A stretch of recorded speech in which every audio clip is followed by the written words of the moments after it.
கோவை கொடிசியா அரங்கில் நடைபெற்ற தென் இந்திய இயற்கை வேளாண்மை மாநாட்டில் பிரதமர் நரேந்திர மோடி பங்கேற்று மாநாட்டை திறந்து வைத்தார். தென் மாநிலங்களைச் சேர்ந்த 500க்கும் மேற்பட்ட விவசாயிகள் கலந்து கொண்ட இந்த மாநாட்டில் இயற்கை முறையிலான விவசாயத்தை ஊக்குவிக்கும் வகையில் பல்வேறு காட்சியகங்கள் அமைக்கப்பட்டிருந்தன. இயற்கை விவசாயத்தில் சிறந்து விளங்கும் 10 விவசாயிகளுக்கு பிரதமர் மோடி விருதுகளை வழங்கினார்.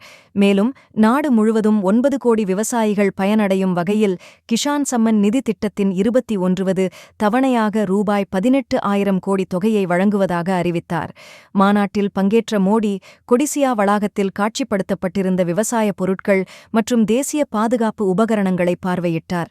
அவரை கொடிசியா தலைவர் கார்த்திகேயன் மற்றும் நிர்வாகிகள் வரவேற்றனர். பிரதமரின் வருகையை முன்னிட்டு கோவை மாவட்ட பாஜக சார்பில் பரதநாட்டியம், ஒயிலாட்டம், படுகர் நடனம் உள்ளிட்ட கலை நிகழ்ச்சிகள் நடத்தப்பட்டன. ஏற்பாட்டை மாநில பொதுச் செயலாளர் ஏ.பி. முருகானந்தம் மற்றும் கட்சி நிர்வாகிகள் ஒருங்கிணைத்தனர்.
அதுக்கப்புறம் தமிழ்நாட்டுல வரைச்சு அதுல பிஜேபி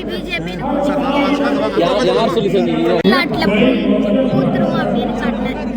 அதுக்கப்புறம் தமிழ்நாட்டுல வரைச்சு அதுல பிஜேபி